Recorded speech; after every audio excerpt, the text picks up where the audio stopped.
antara ibadah terbaik manusia itu senang. Jadi kalau analoginya kita dikasih rumah teman atau mertua atau guru atau siapa saja, hal paling menjengkelkan itu ya sudah dapat gratisan gerutu itu geremeng. Nah ini kita sudah pakai buminya Allah itu gratis, pakai airnya ya gratis, pakai oksigen ya gratis, kok masih gerutu, itu sudah jadi hamba yang nggak bener itu. Jadi bayangkan kalau kita pakai oksigen bayar, pakai buminya bayar, pakai airnya bayar semua. Kayaknya kita tidak mampu membayar. Dan kita sama Allah hanya disuruh ikrar, disuruh sujud. Pentingnya ilmu satu bahwa itu akan menjadikan satu perilaku. Misalnya begini ya, dulu itu kiai-kiai Jawa zaman dulu itu berpatokan karena dulu pemerintahan Hindia Belanda, seorang lagi masih pemerintahan Hindia Belanda. Itu dalil yang sering diutarakan itu sebaik-baiknya umara itu yang datang ke ulama, terus sejelek-jeleknya ulama itu yang datang ke umara. Tapi semenjak pemerintahan Indonesia dan kemudian ditandai beberapa tokoh kayak Gus Wahid putra Kiai Hasyim jadi Menteri Agama. Ada Gus Wahid putra Kiai Wahab juga jadi Menteri Agama. Ada Kiai Fatur Rahman, keluarga Mbah Maimun, keluarga Sarang juga pernah jadi Menteri Agama. Kemudian bersamaan dengan itu dibangunlah satu pegangan ilmu. Pegangan ilmu ini penting karena ini yang mengilhami semua orang Islam, terutama utamanya ulamanya. Ada seorang ustadz, seorang guru ngaji yang karena melihat rata-rata penguasa itu zalim ya, datang ke Harun ar-Rasyid. Ini perlu disemak, datang ke Khalifatullah atau Amirul Mukminin Harun ar-Rasyid. Karena beliau seorang raja tentu terduga lah, atau ya umumnya atau gimana lah istilahnya. Itu ya rata-rata ya agak seenaknya, namanya raja, namanya penguasa. Ini dalam pikiran ustadz itu, tidak mesti dalam fakta. Kemudian si ustadz itu matur, ya Amirul Mukminin, inni nasihun lak famusyaddidun alaika fala tajidanna fi nafsika syai'an. Saya ini mau nasihati Anda, kemudian saya cara nasihati itu keras. Tolong jangan dimasukkan hati. Dia bilang famusyaddidun alaika. Saya nanti kalau nasihati itu keras sekali. Tolong dimaklumi karena ini penting, karena Anda harus dinasihati secara keras. Tapi sebelum nasihat itu diutarakan, kata Harun ar-Rasyid, karena beliau Bani Abbas dan beliau orang alim, termasuk muridnya Imam Malik. Kata Harun ar-Rasyid, uskut, kamu diam Ustaz. Inna Allaha ta'ala arsala man huwa khairun minka ila man huwa syarrun minni. Wa ma'adhalika yaqulu Allahu ta'ala faqula lahu qawlan layyinan la'allahu yatadzakkaru aw yakhsha. Jadi ini sekaligus etika dan norma ya bagi semua dai di Indonesia dan semua kita. Wahai Ustadz, kamu diam. Allah Ta'ala itu ngutus orang yang lebih baik ketimbang kamu, yaitu Nabi Musa, ke orang yang lebih jelek ketimbang saya, yaitu ke Fir'aun. Itu saja harus pakai etika faqula lahu qawlan layyinan. Kamu harus ngomong yang halus. Jadi intinya ini Harun ar-Rasyid komplain. Kamu itu kalau jadi ustadz ngaji kira-kira gitu. Jadi betapa baiknya orang dulu memahami Quran. Jadi Quran itu dibaca, kemudian kita mungkin baca terus jadi cerita, mungkin ada yang baca jadi perilaku, ada yang baca kemudian itu mengilhami, membentuk. Nah kira-kira itulah yang membentuk kiai-kiai alim di NU, di beberapa pesantren maupun orang-orang alim di luar NU. Asal ngajinya dan bacanya seperti kita, pasti seperti itu karena cara berpikir tadi sudah. Jadi akhirnya si ustadz tadi keluar dan minta maaf, anta a'lamu minni, ternyata engkau lebih alim ketimbang saya. Jadi kalimat famusyaddidun alaika, saya akan keras cara memberi nasihat, itu yang diket, yang dipotong, yang dibatalkan atau yang diralat oleh Khalifatullah Harun ar-Rasyid, yaitu dikatakan Inna Allaha ta'ala arsala man huwa khairun minka ila man huwa syarrun minni. Yaitu Allah mengutus orang yang lebih baik ketimbang kamu, yaitu Nabi Musa, ke orang yang lebih jelek ketimbang saya, yaitu Fir'aun. Itu pun harus faqula lahu qawlal layyinan. Cara berdakwah harus dengan kata-kata yang halus, yang lembut, yang indah. Dan dengan kata-kata itu diharapkan la'allahu yatadzakkaru aw yakhsha. Semoga yang didakwai menjadi ingat. Sehingga dengan kemampuan ilmiah seperti ini menjadi pegangan bersama bahwa kita sebagai dai atau sebagai tetangga atau sebagai sama-sama warga Indonesia, bawaan kita memang harus faqula lahu qawlan layyinan la'allahu yatadzakkaru aw yakhsha. Kemudian dalam disiplin ilmu yang lain, halus itu tidak kuat. Angin itu ya halus, tapi kalau di manage itu jadi kekuatan yang dahsyat. Begitu juga air dan sebagainya. Sehingga tidak perlu khawatir terus kalau dakwah halus itu tidak punya efek yang signifikan. Tidak juga. Allah Ta'ala itu pengelola angin. Angin itu kekuatannya dahsyat. Sehingga Nabi Sulaiman dikasih kekuatan angin dan bisa terbang kemana-mana. Kemudian sekarang jadi teknologi yang banyak memanfaatkan angin. Mulai rem, mulai apa saja. Sehingga dari cerita saya ini kemudian terus kiai-kiai itu membentuk dakwah termasuk di ekonomi dengan cara yang rileks. Nah, cara rileks itu satu tentu dimulai dengan ilmu. Misalnya begini, saya beri contoh. Ketika ada orang melafadzkan kalimat la ilaha illallah, tiada Tuhan selain Allah. Kemudian kalimat ini mungkin kalau orang NU baca itu rutin ya, karena kiainya kelamaan ya yang ikut sambil tidur ya. Kalau tahlil itu disebut kiai tertentu itu mesti yang belakang wah suwi itu kalau kiai itu lama itu. Nah kiainya juga karena jadi lakon ya kan lebih semangat karena pegang mic. Biasanya gitu di NU itu. Kalau khotib mesti semangat karena yang pegang mic, yang dengerin mesti ngantuk karena monoton ya. Karena yang mendengerin sudah tahu pasti nyuruh baik meninggalkan yang jelek. Jadi ilmunya sudah disimpulkan dulu. Setiap yang tidur di masjid mesti tak tanya kenapa tidur. Ilmunya ada perkembangan, Gus, nyuruh yang baik meninggalkan yang jelek. Tapi kalau ilmunya agak ada perubahan kan dengar semua pasti nyuruh yang jelek meninggalkan yang baik. Karena watak manusia itu agak-agak suka fitnah, itu suka geger. Tapi kalau monoton itu mesti enggak itu. Tapi yang menjadi pegangan kita, saya ulang lagi, itu ilmu dulu. Saya ulang lagi itu ilmu dulu. Saya berkali-kali menyontohkan, kalau ada orang kafir, orang yang tidak bersyahadat 70 tahun, kemudian dia bersyahadat sekali saja di akhir hayatnya. Itu kata Allah, qulil ladzina kafaru iyantahu yughfar lahum ma qad salaf. Katakan ke mereka yang kafir, jika dia mau bersyahadat, itu masa lalunya diampuni semua. Sehingga kedahsyatan kalimat ini luar biasa. Orang yang kafir 70 tahun saja, barokahnya la ilaha illallah ini, dosanya bisa diampuni semua. Nah kemudian karena ilmu ini tidak begitu populer atau kurang dipopulerkan, atau kita sendiri kurang menghayati, sehingga la ilaha illallah itu lebih dianalisis. Cara lafadz ini, pelafatannya ada sanadnya enggak ya? Terus cara melafatkan bareng-bareng seperti itu ada tumpengan ini bid'ah enggak ya? Jadi pertanyaannya sudah tidak tentang keramatnya atau sakralnya atau fadilahnya la ilaha illallah, tapi sudah macam-macam. Wiridan cara seperti ini ada hadisnya enggak, legal enggak, terus ada sanadnya enggak. Jadi saya mohon semohon-mohonnya untuk teman-teman yang di Al-Iman itu harus ngaji ya. Ngaji itu nanti kamu tahu cara mandang sebuah ibadah atau perilaku atau apa sajalah tahu. Karena al-ilmu yurisul ahwal, ilmu itu bisa mengilhami cara pandang. Dulu yaitu saya ulang lagi, ketika zaman Hindia Belanda, karena pemerintahnya Hindia Belanda itu ulama-ulama keras sekali, sejelek-jeleknya ulama itu yang datang ke Umarok. Tapi setelah era Mbah Hashim, era sampai Mbah Maimun, itu mereka peduli sama Umarok, sama semuanya sama-sama warga Indonesia yang ingin melihat Indonesia yang lebih baik. Sehingga banyak, ya kakak saya sendiri pernah wakil bupati, terus putra Mbah Maimun wakil gubernur. Ini teman saya Kiai Hafid ya bupati. Semenjak itu terus, dan itu nggak lepas dari cara pandang.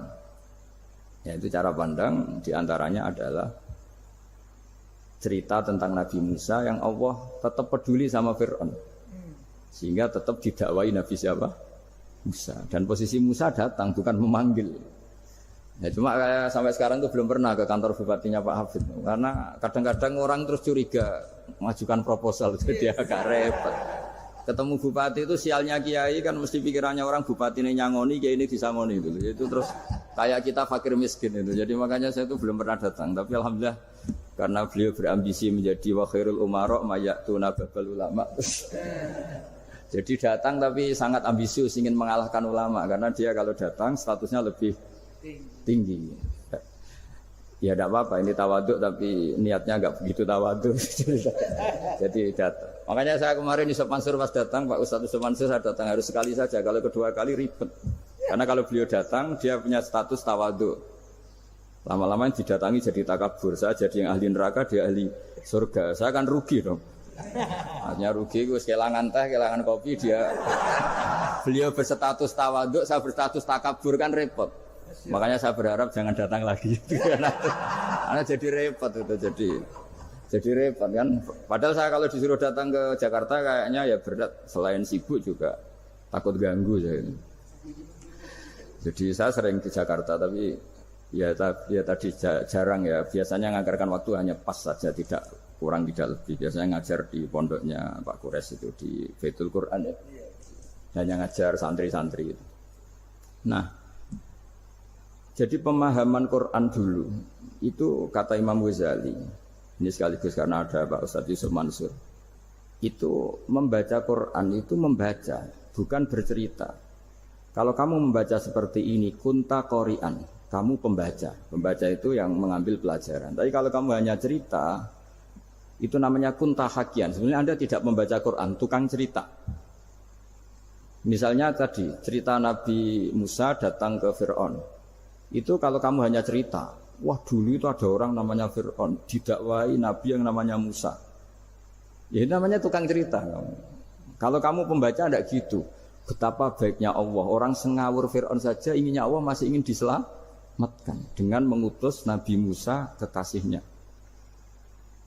Itu namanya kunta qori'an, kamu pembaca betul, bukan kunta hakian, kamu tukang cerita. Begitu juga seterusnya tentang Quran ayat-ayat seterusnya. Sehingga yang diharapkan dari pembacaan Quran itu memang kita sebagai ahli baca, ahli mu'tabir ya, ahli yang ngambil pelajaran, bukan tukang apa? Cerita. Sehingga dulu ketika Sayyidina Umar radhiyallahu anhu ketika membuka Baitul Maqdis atau Baitul Muqaddas dan diajak syukuran, pesta-pesta makan itu. Beliau enggak mau. Ketika ditanya kenapa engkau enggak mau, alasannya itu langsung beliau baca Quran. Jadi saya punya sekian contoh. Saya ulang lagi, saya punya sekian contoh. Orang-orang dulu dengan Quran itu menyatu, bukan sekedar dihafal tapi menyatu. Sehingga bawaannya itu sudah Qurani, sudah Qurani. Saya beri contoh pertama Rasulullah SAW, nanti Umar kedua. Rasulullah itu pernah enggak makan sampai 3 hari. Terus ditanya oleh sahabat, lalu kekuatan engkau bisa hidup apa? Terus menghentikan al-aswadani, maksudnya itu tamar dan air, hanya makan kurma dan air. Tapi beliau tidak ketemu roti atau tidak ketemu nasi lah kalau orang Indonesia. Ketika hari ketiga dikasih makan oleh sahabat, dipotongkan kambing, kemudian baru makan 3 lukmah, kira-kira ya 3 asupan nasi, berhenti. Padahal sahabat yang lapar sama dengan Rasulullah itu membayangkan Nabi itu sampai kenyang, sampai apa. Tapi ketika ditanya, seperti ini pun nanti ada hisabnya. Walatus alunna yauma idzin anin naim. Jadi acara makan-makan gini itu nanti ada hisabnya. Nabi nangis. Akhirnya sahabat nggak jadi nerusin makan. Jadi ketakutan orang dulu sama ketika Sayyidina Umar dijak pesta ketika memenangkan Baitul Maqdis itu. Inna wa ta'ala ayyara qauman. Allah itu mengkritik sebuah komunitas kaum karena apa? Adhabtum thayyibatikum fi hayatikum dunya wastamta'tum biha. Kamu adalah orang-orang yang jatah nikmat kamu sudah kamu habiskan di dunia. Adhabtum itu kalian habiskan jatah kenikmatan kamu di dunia. Wastamta'tum biha, kamu di dunia sudah berpuas-puas. Maka jatah Anda sekarang di akhirat habis. Sehingga Sayyidina Umar enggak mau pesta-pesta karena takut jatah nikmatnya habis. Kata beliau terus astabqi thayyibati, akan saya sisakan sisi-sisi kebaikan saya supaya tidak habis. Corong Jawa itu jadi entek-entekno biar jatahnya masih. Sehingga di dunia kiai itu ya meskipun saya akrab bupati, akrab mungkin wakil gubernur, saya itu ya jarang ketemu. Karena kalau orang Jawa bawaannya ketemu ya makan-makan, guyon-guyon. Nak keterusan ras demul buswargo. Makanya saya pastikan Pak Yusuf Mansur ke sini tidak akan saya jamin, biar aja, biar jatahnya masih. Jadi ini bukan karena saya bakhil, biar jatahnya masih. Ya, jadi itu ilmunya kiai. Nah, efek dari ilmu ini dahsyat. Kalau Anda berpikir tentang nasib Anda di akhirat, nanti bawaannya juga tidak akan mudah menyalahkan orang lain, tidak akan menghakimi orang lain karena sibuk dengan dirinya sendiri, tapi tidak dengan makna egois, tapi makna orang baik itu siapa? Orang yang sibuk dengan aib pada dirinya, dengan kekurangan pada dirinya, saking sibuknya mikir aibnya sendiri, tidak sempat mengoreksi aibnya orang lain. Itu awal ilmu. Ilmu itu tidak dimulai dari larangan. Kalau larangan karuan, tidak termasuk ahli surga, orang yang suka mengadu domba, tidak termasuk orang baik yang cari kesalahan orang lain. Itu namanya pelarangan. Tapi ilmu itu di atas nahi, di atas pelarangan itu. Kamu punya kesadaran bahwa kamu itu yang penting selamat dulu, jangan memikirkan orang lain. Dengan makna bukan egois, tapi dengan makna supaya tidak menyalahkan orang lain. Nah, saya termasuk ya boleh dikatakan kiai lah, yang paling fanatik bahwa semuanya itu harus dimulai dari ilmu. Ya saya ulang lagi, dimulai dari ilmu. Nah, dari sini kemudian saya berharap Indonesia menjadi damai, menjadi baik. Itu bukan karena kita baik-baik banget, ya tidak mungkin kita ada nabi, tapi karena sudah sibuk dengan memikirkan kesalahan diri sendiri. Sehingga misalnya kita baca Quran, Rabbana zalamna anfusana, lalu kita langsung ingat betapa hubungan kita dengan Allah itu harus ikrar dulu, merasa zalim dulu, merasa salah dulu. Nah, kalau semua orang merasa salah di depan Allah itu mesti bawaannya enggak mudah menyalahkan orang lain, karena kita bilang Rabbana zalamna anfusana. Nah, itulah ilmu-ilmu yang mungkin banyak pembaca Quran tapi hanya baca, atau kalau baca ini tok disebut al-haqi, ahli cerita. Yang dibutuhkan tuh al-qari', pembaca kemudian mu'tabir, kemudian mau beriktibar. Seperti yang dilakukan tadi Harun Ar-Rasyid tadi. Inna wa ta'ala arsala man huwa khairun minka ila man huwa syarrun minni. Wa ma'adzalika yaqulu wa ta'ala faqula lahu qaulal layyin. Kamu tidak usah memaksakan musyaddid keras sama saya, karena Allah Ta'ala telah mengutus orang lebih baik ketimbang kamu, yaitu Nabi Musa, ke orang yang lebih jelek ketimbang saya, yaitu Fir'aun. Itu saja harus beretika, faqula lahu qaulal layyinan la'allahu yatadzakkaru aw yakhsha. Dan alhamdulillah bawaan kita sebagai orang timur atau orang Jawa itu kalau mau ngandani orang itu halus sekali. Di antara bentuk kehalusan kata-kata diceritakan di ayat lain. Ketika Nabi Musa ketemu Fir'aun, dawuhnya begini, fakul yang di juz 30 yang juz di juz 30 ini yang bagian dari, kan tadi hanya fakul lahu qaulal layyinan. Lahu qaulal layyinan itu bentuknya apa? Ya, bentuknya apa? Itu Nabi Musa disuruh ngendikan sama Fir'aun. Apakah kamu mau saya nasihati? Fakul halaka ila antazakka. Halaka itu pilihan, hal itu istifham, laka itu otoritatif. Jadi betapa santonya kalimat itu, fakul halaka ila antazakka. Jadi kalau dimaknani model Pak Hafid, model saya ngaji di sarang itu, halaka onoto iku kedue sira, berhak bagi kamu, berhak bagi Anda, apakah Anda berhak loh mendapat nasihat supaya Anda jadi orang yang lebih baik. Halaka ila antazakka. Jadi tidak kalimat perintah, tapi kalimat pilihan. Apa engkau mau saya beri nasihat? Wahdiyaka ila rabbika fatakhsha. Dan saya beritahu kamu tentang Tuhan dan kemudian kamu menjadi orang yang baik, fatakhsha, orang yang punya khasyah, punya. Jadi kayak apa kalimatnya itu? Napa jenengan kersa?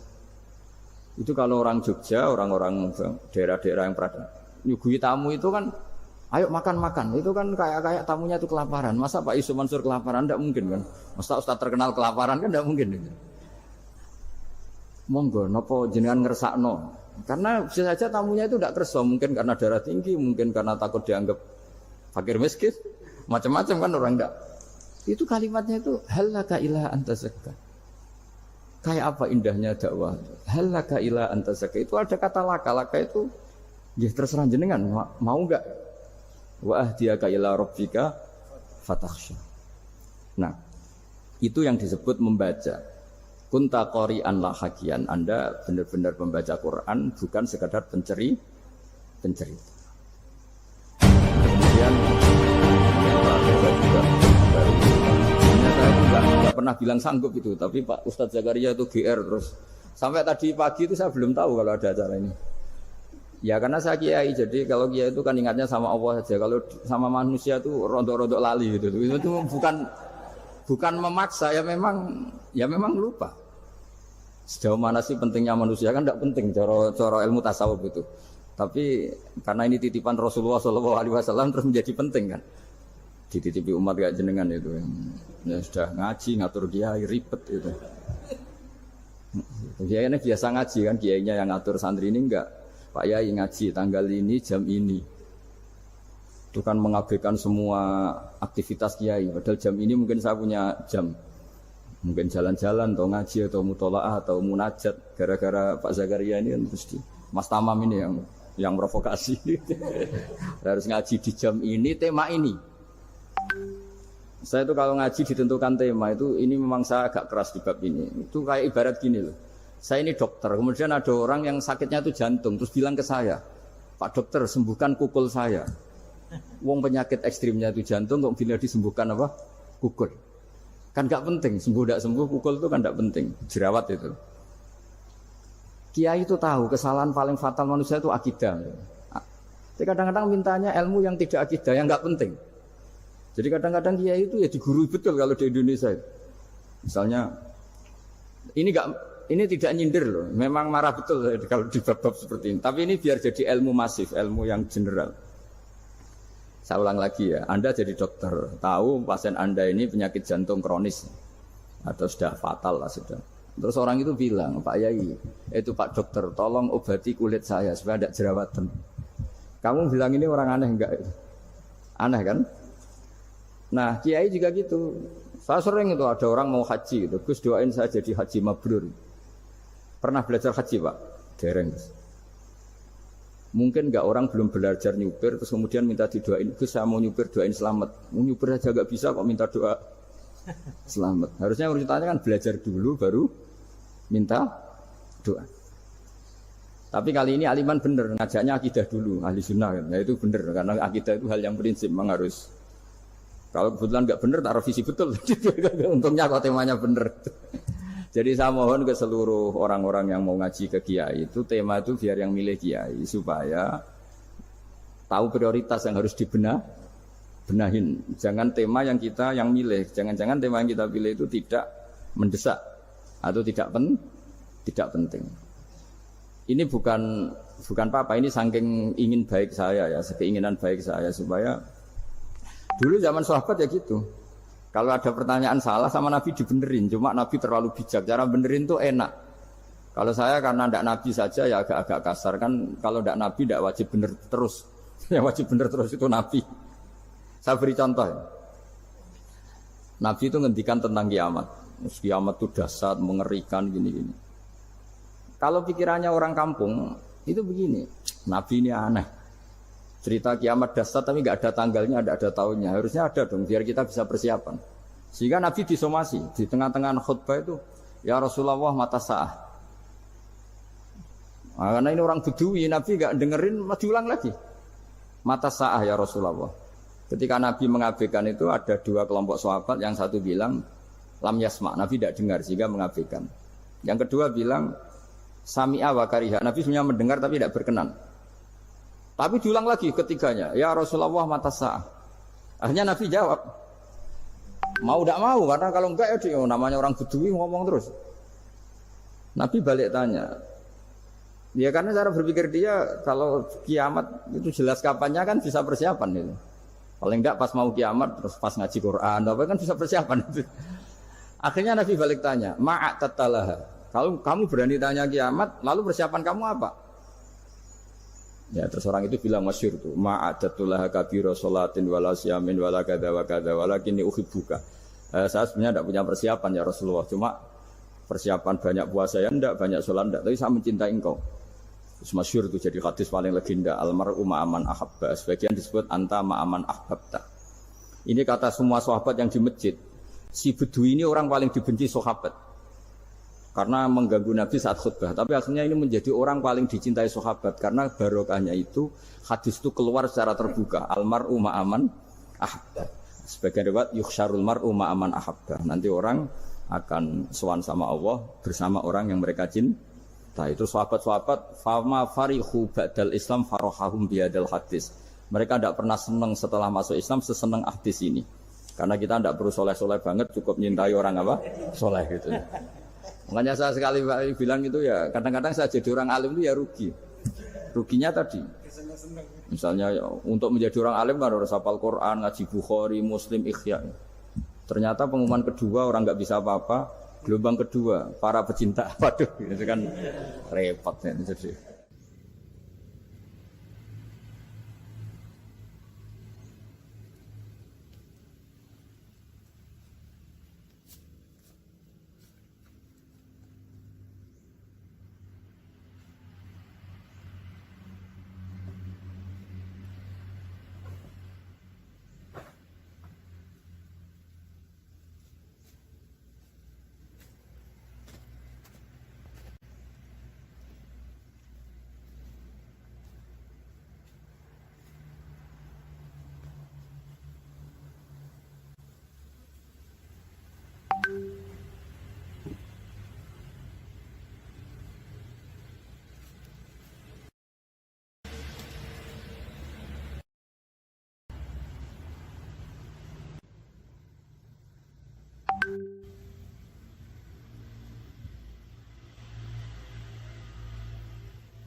Manusia itu senang. Jadi kalau analoginya kita dikasih rumah teman atau mertua atau guru atau siapa saja, hal paling menjengkelkan itu ya sudah dapat gratisan brutu. Brutu itu geremeng. Nah ini kita sudah pakai buminya Allah itu gratis, pakai airnya ya gratis, pakai oksigen ya gratis. Kok masih brutu, itu sudah jadi hamba yang enggak benar itu. Jadi bayangkan kalau kita pakai oksigen bayar, pakai buminya bayar, pakai airnya bayar semua. Kayaknya kita tidak mampu membayar. Dan kita sama Allah hanya disuruh ikrar, disuruh sujud. Pentingnya ilmu satu bahwa itu akan menjadikan satu perilaku. Misalnya begini ya, dulu itu kiai-kiai Jawa zaman dulu itu berpatokan karena dulu pemerintahan Hindia Belanda, saya ulang lagi masih pemerintahan Hindia Belanda. Itu dalil yang sering diutarakan itu sebaik-baiknya umara itu yang datang ke ulama, terus sejelek-jeleknya ulama itu yang datang ke umara.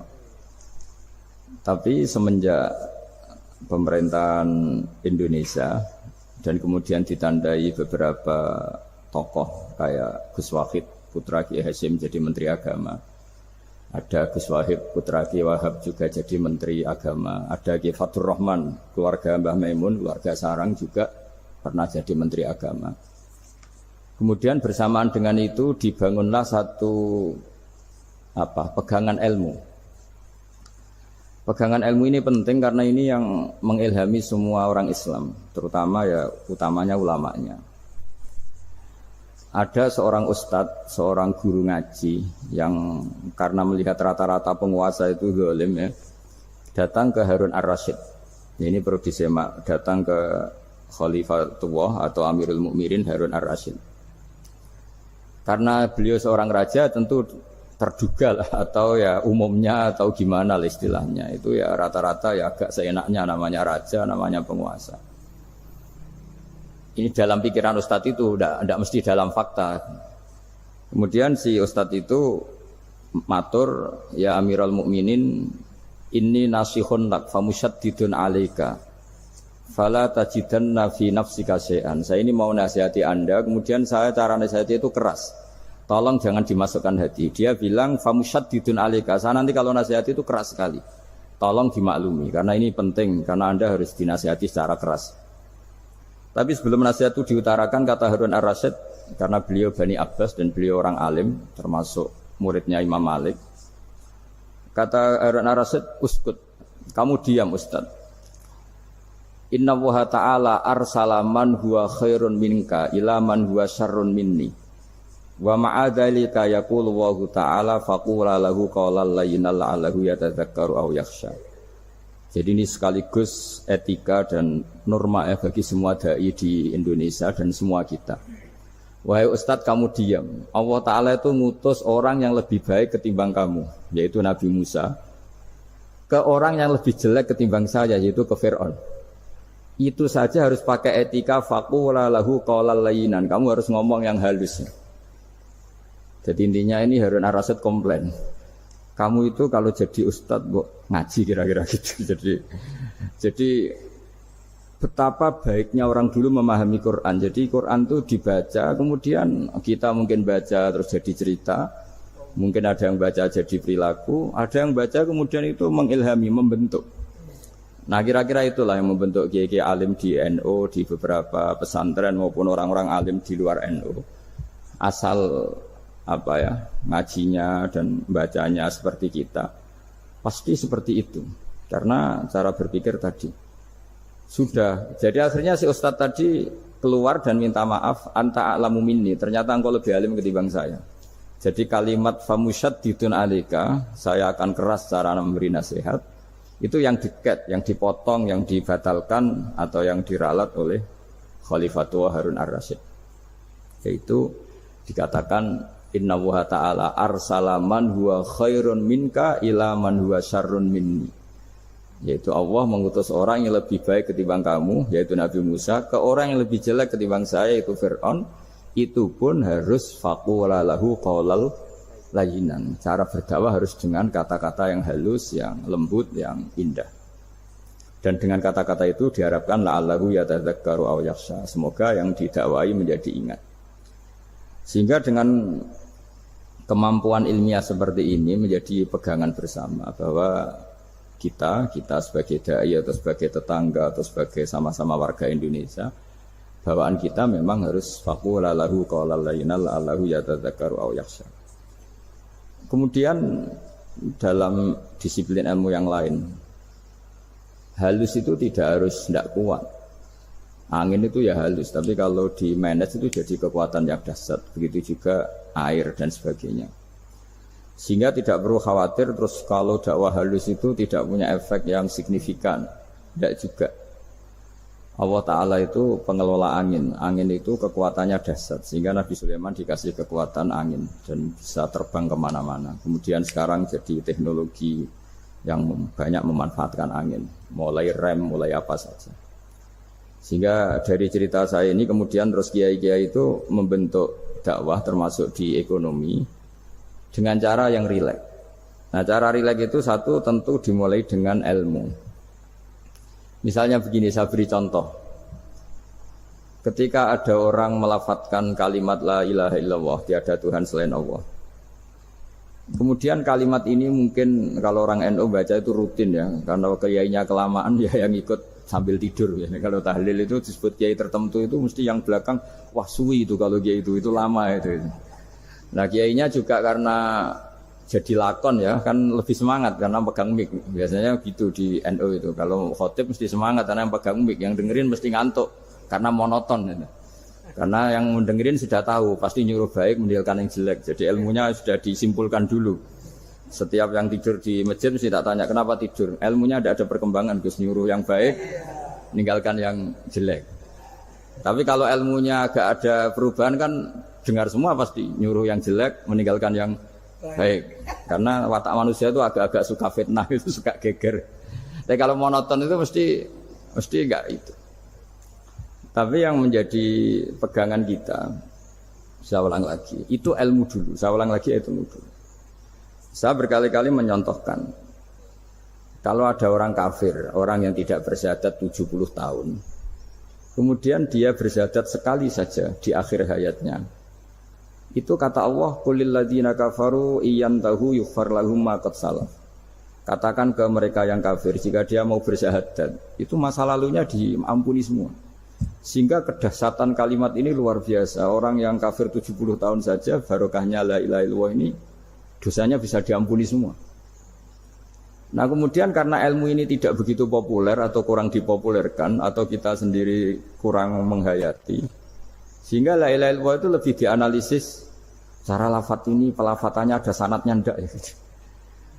Terus cara melafatkan bareng-bareng seperti itu ada tumpengan ini bid'ah enggak ya. Jadi pertanyaannya sudah tidak tentang keramatnya atau sakralnya atau fadilahnya la ilaha illallah, tapi sudah macam-macam. Dan cara seperti ini ada hadisnya enggak, legal enggak, terus ada sanadnya enggak. Jadi saya mohon semohon-mohonnya untuk teman-teman yang di Al-Iman itu harus ngaji ya. Ngaji itu nanti kamu tahu cara mandang sebuah ibadah atau perilaku atau apa sajalah tahu. Karena al-ilmu yurisul ahwal, ilmu itu bisa mengilhami cara pandang.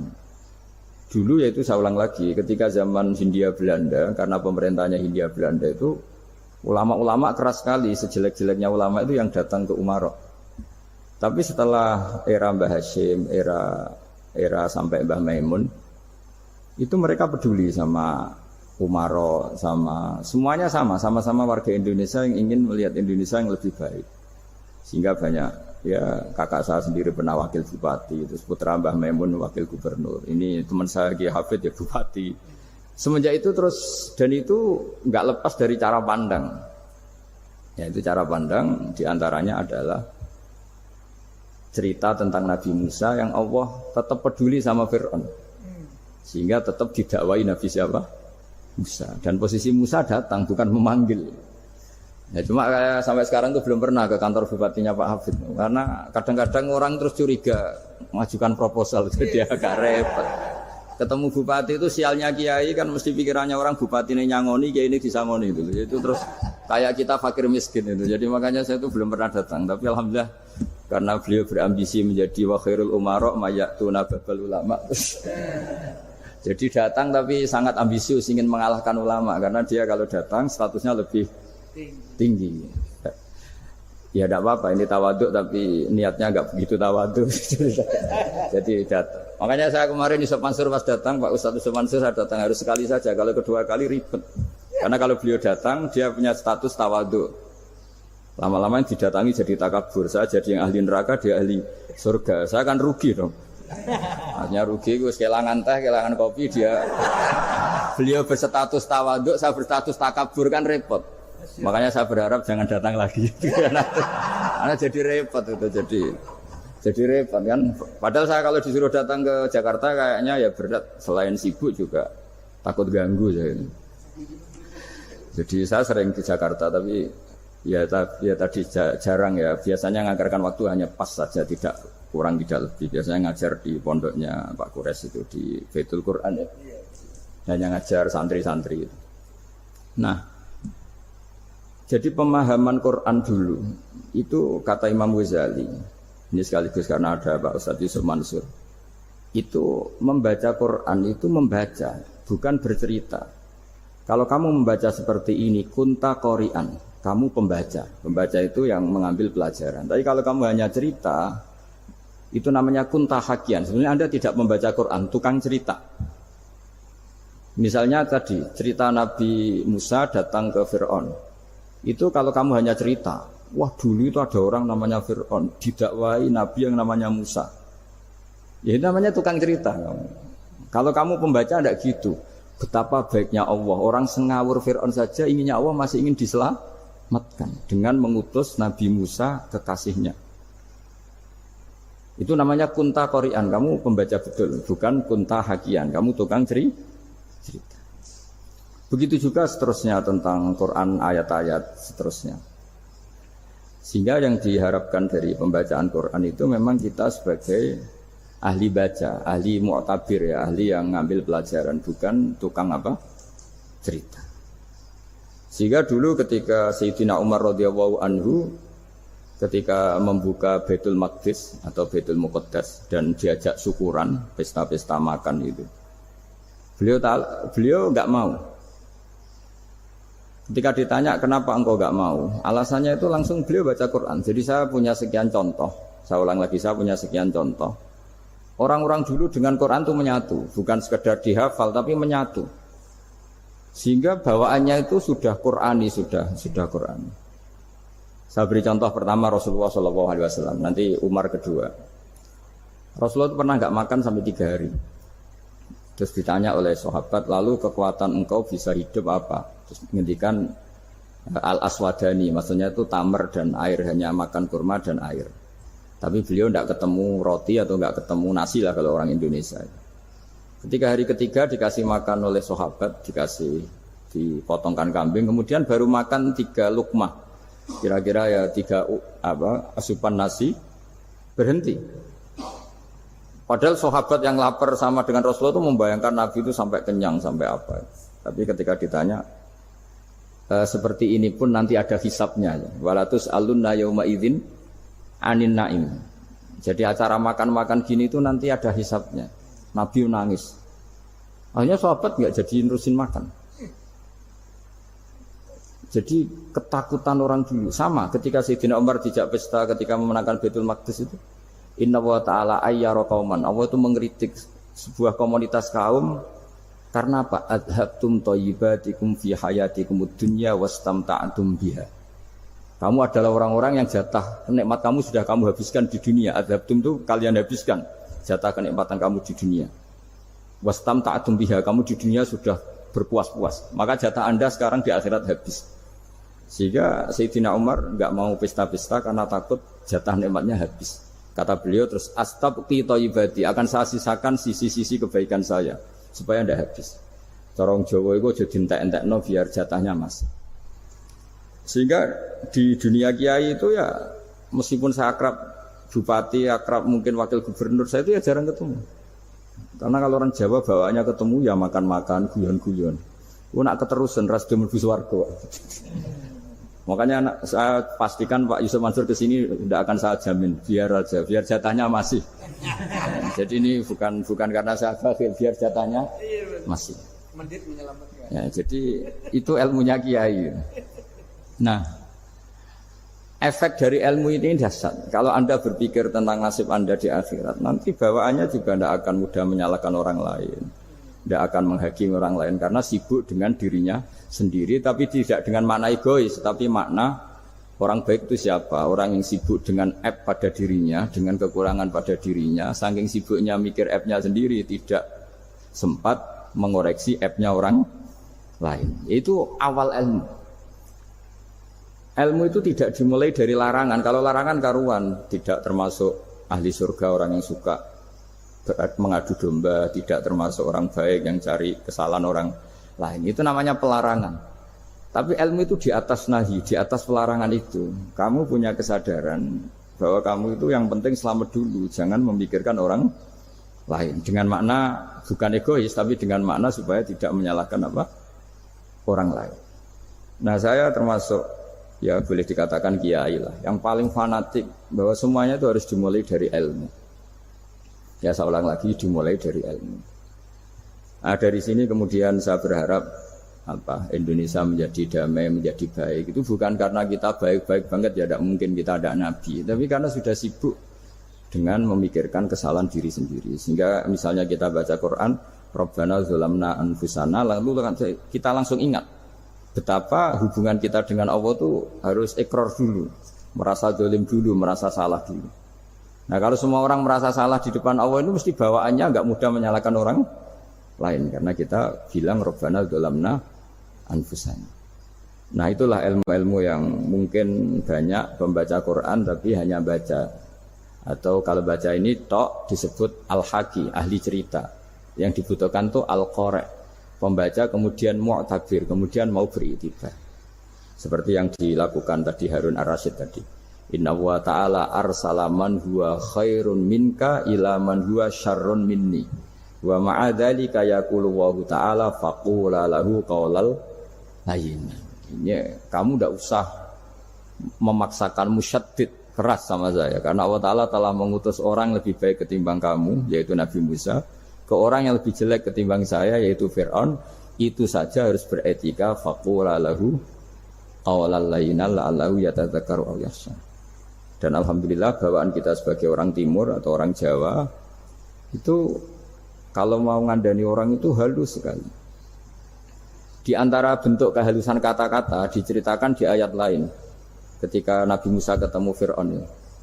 Dawuhnya begini, fakul apa itu yang di juz 30 yang juz di juz 30 ini yang bagian dari kan tadi hanya fakul lahu qawlan layyinan. Lahu qawlan layyinan itu bentuknya apa? Ya, bentuknya apa? Itu Nabi Musa disuruh ngendikan sama Fir'aun. Apakah kamu mau saya nasihati? Fakul halaka ila antazakka. Halaka itu pilihan, hal itu istifham. Laka itu otoritatif. Jadi betapa santonya kalimat itu. Fakul halaka ila antazakka. Jadi kalau dimaknani model Pak Hafid, model saya ngaji di sarang itu halaka onoto iku kedue sira, berhak bagi kamu, berhak bagi Anda, apakah Anda berhak loh mendapat nasihat supaya Anda jadi orang yang lebih baik. Halaka ila antazakka. Jadi tidak kalimat perintah, tapi kalimat pilihan. Apa engkau mau saya beri nasihat? Wah dia ka ila rabbika fatakhsha. Dan saya beritahu kamu tentang Tuhan dan kemudian kamu menjadi orang yang baik, fatakhsha, orang yang punya khasyah, punya. Jadi kayak apa kalimatnya itu? Napa jenengan kersa? Itu kalau orang Jogja, orang-orang daerah-daerah yang pernah nyuguhi tamu itu kan ayo makan-makan, itu kan kayak tamunya itu kelaparan. Masa Pak Isu Mansur kelaparan? Tidak mungkin kan. Masa Ustaz terkenal kelaparan kan tidak mungkin. Monggo, nopo jenengan ngersakno. Karena bisa saja tamunya itu tidak kerso, mungkin karena darah tinggi, mungkin karena takut dianggap fakir miskin, macam-macam kan orang enggak. Itu kalimatnya itu halaka ila antazakka. Kayak apa indahnya dakwah. Halaka ila antazakka. Itu ada kata laka itu ya terserah jenengan mau enggak. Wa ahdiyaka ila rabbika fatakhsha. Nah, itu yang disebut membaca. Kunta qori'an la hakian. Anda benar-benar membaca Quran, bukan sekadar pencerita. Nah, kemudian ini yang terakhir saya juga baru sebenarnya saya itu enggak pernah bilang sanggup itu, tapi Pak Ustadz Zakaria itu GR terus. Sampai tadi pagi itu saya belum tahu kalau ada acara ini. Ya karena saya kiai, jadi kalau kiai itu kan ingatnya sama Allah saja. Kalau sama manusia itu rontok-rontok lali gitu. Itu bukan memaksa, ya memang lupa. Sejauh mana sih pentingnya manusia kan tidak penting cara ilmu tasawuf itu. Tapi karena ini titipan Rasulullah SAW terus menjadi penting kan. Dititipi umat kayak jenengan itu. Ya sudah ngaji ngatur kiai ribet itu. Kiainya biasa ngaji kan, kiainya yang ngatur santri ini enggak. Pak Yai ngaji tanggal ini jam ini. Itu kan mengabaikan semua aktivitas kiai. Padahal jam ini mungkin saya punya jam. Mungkin jalan-jalan atau ngaji atau mutolaah atau munajat. Gara-gara Pak Zakaria ini kan terus Mas Tamam ini yang provokasi. Harus ngaji di jam ini, tema ini. Saya itu kalau ngaji ditentukan tema itu, ini memang saya agak keras di bab ini. Itu kayak ibarat gini. Saya ini dokter, kemudian ada orang yang sakitnya itu jantung, bilang ke saya, Pak dokter sembuhkan kukul saya. Wong penyakit ekstrimnya itu jantung, kok bila disembuhkan apa? Kukul.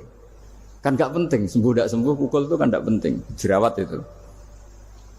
Kiai itu tahu kesalahan paling fatal manusia itu akidah. Jadi kadang-kadang mintanya ilmu yang tidak akidah, yang gak penting. Jadi kadang-kadang kiai itu ya digurui betul kalau di Indonesia itu. Misalnya, ini tidak nyindir loh, memang marah betul kalau di bab-bab seperti ini. Tapi ini biar jadi ilmu masif, ilmu yang general. Saya ulang lagi ya, Anda jadi dokter, tahu pasien Anda ini penyakit jantung kronis atau sudah fatal lah sudah. Terus orang itu bilang, Pak Yai, itu Pak dokter, tolong obati kulit saya supaya tidak jerawatan. Kamu bilang ini orang aneh enggak? Aneh kan? Nah, kiai juga gitu. Saya sering itu ada orang mau haji gitu, Gus doain saya jadi haji mabrur. Pernah belajar haji Pak? Dereng. Mungkin enggak orang belum belajar nyupir terus kemudian minta didoain, Gus saya mau nyupir doain selamat. Mau nyupir aja enggak bisa kok minta doa selamat. Harusnya urutannya kan belajar dulu baru minta doa. Tapi kali ini aliman bener ngajaknya akidah dulu ahli sunnah kan. Nah, itu bener karena akidah itu hal yang prinsip memang harus. Kalau kebetulan nggak bener tak revisi betul. Untungnya kok temanya bener. Jadi saya mohon ke seluruh orang-orang yang mau ngaji ke kiai itu tema itu biar yang milih kiai supaya tahu prioritas yang harus benahin. Jangan tema yang kita yang milih. Jangan-jangan tema yang kita pilih itu tidak mendesak atau tidak penting. Ini bukan apa-apa, ini saking ingin baik saya ya, keinginan baik saya supaya dulu zaman sahabat ya gitu. Kalau ada pertanyaan salah sama Nabi dibenerin, cuma Nabi terlalu bijak, cara benerin tuh enak.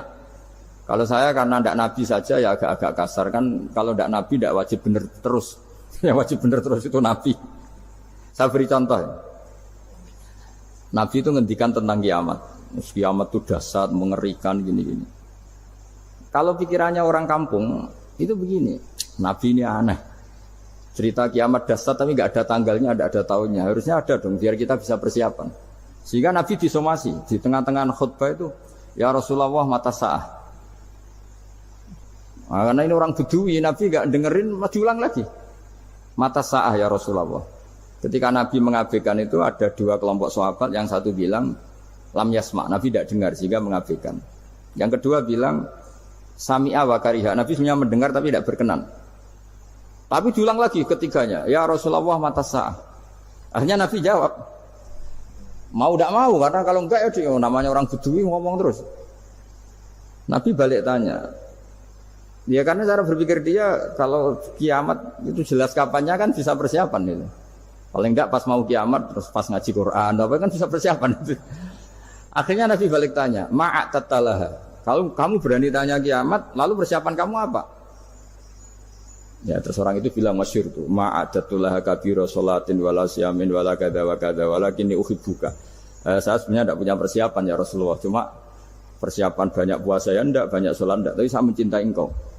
Terus masyhur tuh jadi hadis paling legenda, almar'u ma'aman ahabba, sebagian disebut anta ma'aman ahbabta. Ini kata semua sahabat yang di masjid. Si Bedui ini orang paling dibenci sahabat karena mengganggu Nabi saat khutbah. Tapi akhirnya ini menjadi orang paling dicintai sahabat karena barokahnya itu hadis itu keluar secara terbuka. Almar'u ma'aman ahabba. Sebagian riwayat yukhsyarul mar'u ma'aman ahabba. Nanti orang akan sowan sama Allah bersama orang yang mereka cinta. Itu sahabat-sahabat fama farihu ba'dal Islam farahahum biadal hadis. Mereka tidak pernah senang setelah masuk Islam sesenang hadis ini. Karena kita tidak perlu soleh-soleh banget, cukup nyintai orang apa? Soleh gitu. Makanya saya sekali bilang itu ya, kadang-kadang saya jadi orang alim itu ya rugi. Ruginya tadi. Misalnya untuk menjadi orang alim kan harus hafal Quran, ngaji Bukhari,